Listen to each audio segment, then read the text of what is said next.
with some planetary combat and some boarding and that sort of stuff. We don't entirely know. But the idea is it's going to be a fully showcased, polished, final release quality chapter or mission. And we should hopefully, once we get to see this, because that Vertical Slice, I assume, is still going to be coming out significantly before, or at least a little bit before, Squadron 42.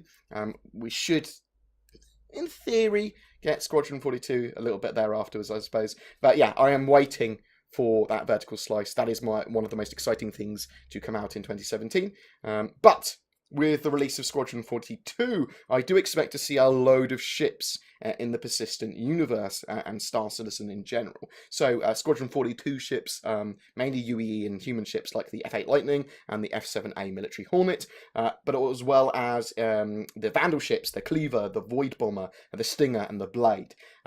Concept ships, we are going to see a few concept ships go on sale in 2017. Expect to see the Aegis Eclipse, the Anvil Hurricane, the Origin 600, some form of new Banu ship, though I can't work out what it said on the whiteboard thing, the whiteboard leak a while ago. It said Banu something and I still can't work it out.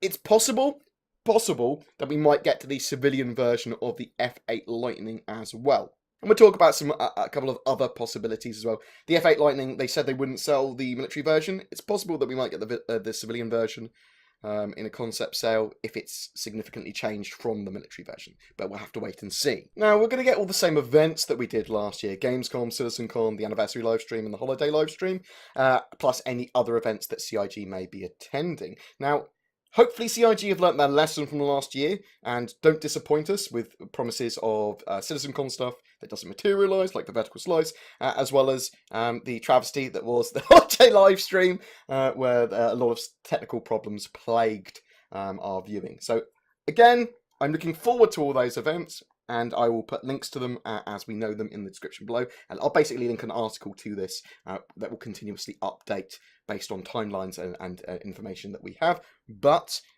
CIG should have learnt exactly what they're doing now, hopefully. The Next Great Star Marine. So we'll talk more about Star Marine again in a second, but the Next Great Star Marine is supposed to be a series that CIG are going to run with community members competing to make and design some large Titan armour, some big power armour for use in Star Citizen. It's going to be in the similar vein of the Next Great Starship, if you've seen that, but I haven't heard much about the Next Great Star Marine lately, so it should be coming out some point this year, I believe, talking about the Next Great Starship actually as well. We might see the Anvil Scimitar and the AX 114 Boomslang go on concept sale, possibly too, in 2017. They were awesome looking TNGS ships that the Redeemer went on to beat, and CIG have hinted that they might put those ships onto concept sale at some point. Capital ships. Now, capital ships need a bit of extra work in game, even when they are ready to release in like Squadron 42 or whatever. The netcode needs to support at least 2 of them fighting with fighter support, really, before we see them in game. So these are ships like the Idris, the Javelin, the Pegasus escort carrier, the Bengal big carrier, and even alien ships like the Vandal Hunter destroyer, the Mauler cruiser, the Driller escort carrier that we saw on the holiday livestream, and the King ship. Now, the larger network rewrite in 3.0 should help alleviate that and hopefully allow that to happen. But expect to see in 2017, at some point, capital ship battles. And we might see capital ships as maps for Star Marine. We might see other game modes. We might see them in the persistent universe, not just as crashed on planets, but also as wrecks in space. And we may be able to start using them in the persistent universe, which I know we all want, because capital ship battles are going to rock. Arena Commander and Star Marine will be getting more love as well. Expect to see more balance changes, expect to see lots more polish going into Arena Commander. But Star Marine will see loads of improvements. So, and the FPS in general kind of side of Star Citizen will too. Expect to see gadgets like deployable shields and holograms, loads of FPS weapons, various like conventional weapons, as well as larger ones like railguns that are shoulder mounted for taking out ships and vehicles, various grenades and more armor types, as well as the ability to modularly set different armor, so different heavy armor on the body and like light on the legs if you wanted, for example. It's important to see more choice in loadouts in Star Marine, larger selections of weapons and weaponry, and more meaningful choices in gadgets, armor types, and all that jazz along the way, as well as more maps for both Arena Commander and Star Marine, which I suspect we will be seeing in 2017. That and the stamina system, I suppose, in Star Marine working. That's a major thing that will help balance that game mode. This means heavier loadouts will mean you won't move as fast. You will stop running eventually, or basically run out of stamina, and you'll have to take a breather effectively before you can run again. But if you're in lighter armor, you'll be able to run for a lot longer and possibly regenerate your stamina quicker. So that ability to be able to run constantly in Star Marine is not currently as intended. We're going to see some changes in the way that the community is handled. On the RSI website, they're now doing This Week in Star Citizen as an actual news article, which tells us what's going to be going on during a week rather than just a forum post. We still see Around the Verse, which is the community weekly show, and that instead of RTV, it looks like they're doing something like a happy hour where they stream with a popular, or at least a Star Citizen streamer, and then talk about it and play games and then do some giveaways and that sort of stuff. It will be a much more informal looking kind of thing, it looks like. And I suspect other shows as well there. They might do some news stuff. We'll still see Bug Smashers and the Lawmaker's Guide to the Galaxy and that sort of stuff. So expect your regular shows, but as well as some improvements to ones that they already have, and maybe some re-gearing. The schedule report. So this is something to keep your eyes on throughout 2017 and until Star Citizen's released. It will be detailing internal release dates and targets from CIG about Squadron 42, 2.6.1, 3.0, all that sort of jazz, as those patches become relevant. So watch that.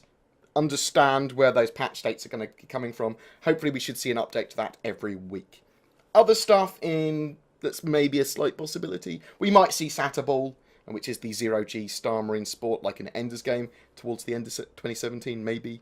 There's going to be reworks too. There's going to be reworks of ships, getting them up to the new gold standard. Expect to see major reworks of like the Origin series and the Aurora series, but we're going to see lots of ships reworked, like the Cutlass Black's getting a rework as well, and that sort of stuff. So we are going to get ships improved. There's going to be loads of balance improvements and changes throughout these patches, and that's going to be based on what we say to CIG. And that's something very important. It's never been more important to report stuff on the Issue Council, but also go onto the appropriate places in forums and talk to CIG about, I don't like the way this ship handles, I love the way this ship handles, I think that this should be more agile, I think when this is happening, this happens, that sort of stuff. So we give feedback to CIG, they change it for balance.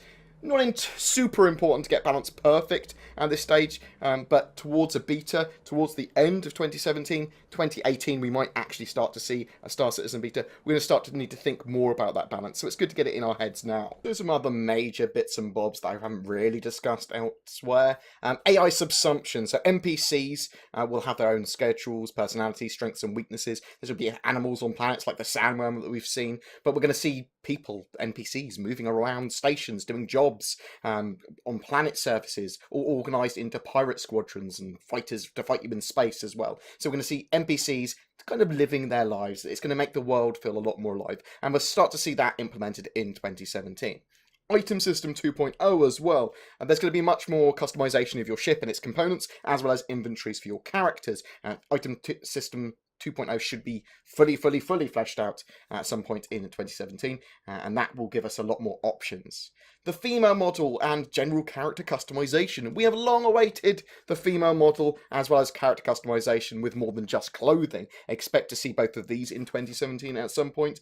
And interdiction and I suppose scanning as well. I would expect to see both interdiction, so that's pulling ships out of Quantum Drive, and lots more scanning options coming into Star Citizen in 2017 as well. They're very important mechanics. Expect Star Citizen in general in all kind of areas to get a polish, and the move over to Lumberyard gives Star Engine a lot more options and powerful network backbone. 2017 should be the year to shine and show that engine off, and we're going to see a lot of what Star Citizen is going to have to offer in earnest in 2017. 3.0 representing some genuine, tangible gameplay representative of what the game might be like. Squadron 42 Episode 1 actually being the first finished product that CIG put put to market, and Foundry 42 as well, obviously. There is a couple of mechanics like refueling that I didn't mention that should be coming in 2017 as well. I just don't know exactly when. The Xi'an Volpa bomber might go into concept as well, and we might see more from the Tavara and other alien races from ships that we haven't discussed. Expect some more surprises and disappointments along the way in 2017. I hope that Lumberyard's engine, with its accessibility to even people like me to get their grubby little mitts on it, enables a lot more modding possibilities, but also to look into the Star Citizens files, not in a leaky way, but I like having a little dabble, a little look. I am extremely excited to see what this year brings. But what do you think? What do you think Patch will get up to in 2017? Do you think major features will be admitted? Do you think we'll get a lot more? Do you think there's going to be ships that we haven't discussed? Do you think there's going to be lots of ships? What stuff do you think I've missed for 2017? Remember that commenting on any of our Star Citizen content each month gives you a chance to win a ship. For January, that's an Avenger Titan. Please don't forget to like and subscribe, guys, as it genuinely does help me. And I'll see you in the verse. Happy 2017.